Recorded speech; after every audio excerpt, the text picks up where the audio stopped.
Daniel and Clara had been married for almost 10 years. They'd built a life together, the kind people like to believe is unshakable. Cozy dinners, inside jokes, matching smiles in vacation photos. Friends saw them as the steady couple. The kind that survives anything. From the outside, nothing looked wrong. From the inside, well, that was harder to see. They still laugh sometimes. They still kissed goodnight. They still shared a bed, though lately, Daniel noticed their bodies seemed to keep a little more distance than before. It was subtle, they kind of shift you could chalk up to stress, to work, to life. But if you looked closely, you'd see the cracks. Hairline fractures in the walls they'd built around their marriage. Too small to notice at first, but spreading quietly beneath the surface. And that's when the storm began. It began with little things. Clara started guarding her phone like it held state secrets. Daniel had never been the type to snoop. They'd always trusted each other. But now, she took it with her everywhere, even into the bathroom. When it buzzed, she'd glance at the screen and turn it face down, her work. Hours stretched longer. Just a big project, she'd say, kissing him on the cheek before heading out. But sometimes she came home with her hair just slightly out of place, her perfume lingering in a way that didn't match a long day at the office. She laughed more at her messages than at his jokes. There was a light in her eyes when she looked at her phone that Daniel hadn't seen in a while, but it wasn't for him. The first real crack came one Saturday morning. Clara was in the shower, and her phone buzzed on the nightstand. Daniel didn't mean to look, but the name on the screen was unfamiliar. A short preview of the message flashed. Last night was perfect. Can't wait to see you again. He didn't open it. He didn't need to. Something in his chest went cold. Daniel didn't confront her right away. For 2 days, he carried that message in his mind like a shard of glass, sharp, dangerous, cutting deeper each time he thought about it. Maybe there was an explanation, he told himself. Maybe it wasn't what it seemed, but by the third night, the weight was too much. Clara was in the kitchen, rinsing wine glasses. The warm light made everything look deceptively calm. Daniel leaned against the doorway, his hands buried in his pockets, his voice steady but low. "Who's Mark?" he asked. She froze, the glass in her hand slipping just slightly before she caught it. "What?" "Your phone," he said. "I saw a message from him about last night." Her eyes flickered, just for a second, before she set the glass down. "Daniel, it's not what you think." "Then tell me what it is," he said, his voice tightening. She looked at him, and for a moment, he thought she might lie. Instead, she sighed and leaned on the counter, her shoulders sagging. "I didn't plan for it to happen. I've been feeling lonely, disconnected. And then Mark, he listened, he made me feel." "Don't," Daniel interrupted, his jaw clenched. "Don't try to make this sound like something noble. You could have talked to me." "I tried," she said, tears welling in her eyes. "But you've been so distant. It just happened." The room felt too small, the air too heavy. Daniel turned away, afraid of what he might say next. That night, Daniel didn't sleep in their bed. He lay on the couch, staring at the ceiling while the shadows shifted across the room. Every time he closed his eyes, he saw Clara's face, the way her mouth trembled when she admitted it, the way her eyes darted away from his. Shock came first. A numb, hollow kind of disbelief that made everything feel far away, like he was watching his life happen to someone else. Then came the anger, hot and sharp, coursing through him in bursts that made his hands shake. But the worst was the grief. It wasn't just about what Clara had done, but what it meant. The marriage he thought they had wasn't real. Or maybe it had been, once, and now it was gone. He mourned it like a death. The inside jokes, the quiet mornings, the trust that had been so natural he'd never noticed it was there. In the days that followed, Daniel drifted through life like a ghost. He went to work, made small talk, answered emails, all while carrying a silent storm inside him. He thought about the man Clara had been with. He thought about the nights she'd come home late. He thought about every smile she'd given him in the past few months and wondered if it had been meant for someone else. And underneath it all, there was a question he couldn't shake. If she could do this once, what stopped her from doing it again? By the end of the week, Daniel knew he couldn't stay in limbo forever. The silence between him and Clara had turned into a living thing, a constant, suffocating presence in the house. They spoke only when necessary, voices low, words clipped. Even the air seemed to hold its breath. One evening, he asked her to Sit down at the kitchen table. No raised voices this time, no sharp accusations. Just the quiet gravity of someone who's already made up his mind. I can't pretend this didn't happen, he said. And I can't go back to how things were. Clara's eyes shimmered. Are you saying it's over? I'm saying, he paused, struggling to find the words. I don't trust you. And without that, we don't have a marriage. We just have a contract and a shared address. She reached across the table, but he pulled his hands back. Daniel, I can change. I can prove to you. It's not about proof, he said. It's about what's already broken. I think we should separate, at least for now. It wasn't anger driving him anymore. It was clarity.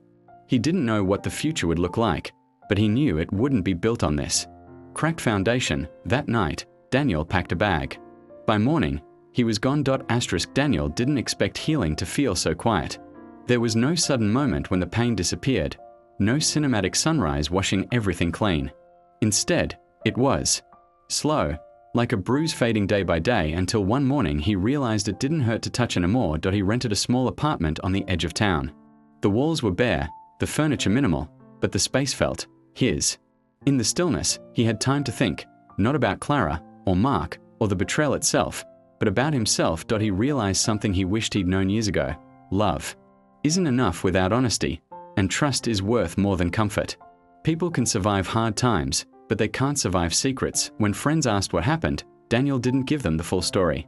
He just said, sometimes people choose different roads. But in his mind, he carried the truth. Not as a wound anymore, but as a warning that if he could give one piece of advice to anyone, it would be this: pay attention to the small changes. Talk before the silence grows. And if someone shows you they're willing to betray your trust, believe them, because the moment you stop seeing the cracks is the moment the walls start falling. The apartment felt too big, even though it was barely more than a single room with a kitchenette. The hum of the refrigerator was the only sound. And Daniel realized how much he'd gotten used to Clara's presence. The sound of her moving around, the faint rhythm of her breathing in the night. He made himself dinner, but barely touched it. Sleep didn't come easy. When it finally did, it was shallow and restless. He woke up at 3 a.m., reaching instinctively for the other side of the bed, only to find cool sheets lying there in the dark. He thought about their first apartment. Together, how they'd painted the walls a pale blue, arguing over the shade but laughing through it. Back then, he couldn't imagine a future without her. Now, the future was nothing but an empty canvas. And he wasn't sure if that was terrifying or freeing. The mind has a cruel way of working after a breakup. Daniel didn't just remember the fights or the cold silences. His brain replayed the good moments over and over, like a film stuck on the wrong reel. He remembered the weekend trip to the coast when Clara insisted they watch the sunrise from the beach. She'd wrapped herself in his jacket, shivering against the wind, laughing when he kissed her salty lips. Back then, he thought that laugh was his alone. He remembered the rainy Sunday mornings when they'd stay in bed until noon, talking about everything and nothing. The way she'd steal his coffee, claiming hers wasn't as good, even though they came from the same pot. Those memories had once been warm, now they burned. They felt stolen, tainted by the knowledge that, somewhere along the way, Clara had given pieces of herself to someone else. Daniel wondered if she ever looked back on their life together and felt the same sting. Or if Mark had already replaced all those moments in her mind. Either way, the past was now a museum he could visit, but never live in again. A week after leaving, Daniel's phone buzzed with a message from Clara. Can we talk? I miss you. He stared at the screen for a long time, the words pulling at him like a tide. Part of him wanted to delete the message without replying. Another part, the part that still remembered her laugh, her touch, the life they'd shared, wanted to answer immediately. That night, he lay in bed turning it over in his mind. What if they could fix it? People made mistakes, didn't they? Maybe. If they went to therapy, if they worked on communication, maybe trust could be rebuilt. But then he saw it again, that message from Mark. Last night was perfect. Can't wait to see you again, and the picture in his mind of her, smiling at her phone while sitting next to him.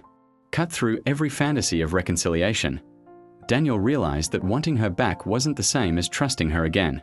And without trust, love was just longing dressed up as hope. He put his phone face down and turned out the light.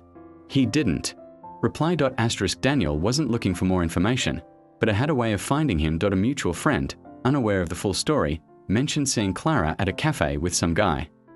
She said it casually, like it was nothing, but Daniel felt the air leave his lungs. He forced a nod, pretending it didn't matter. Later that night, curiosity got the better of him.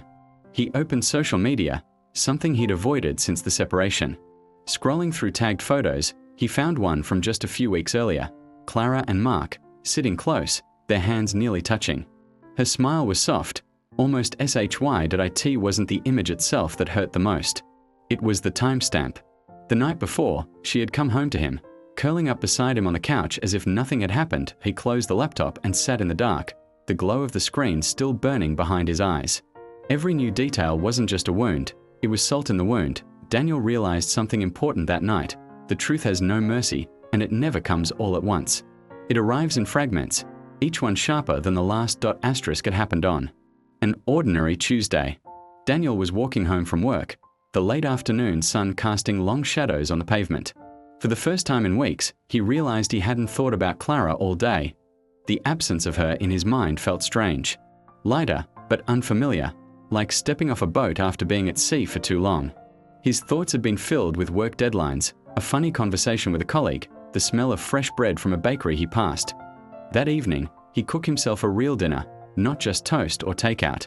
He poured a glass of wine, put on music, and ate without the usual ache in his chest. It wasn't joy yet, but it was the faintest glimpse of peace. Daniel knew he wasn't over it.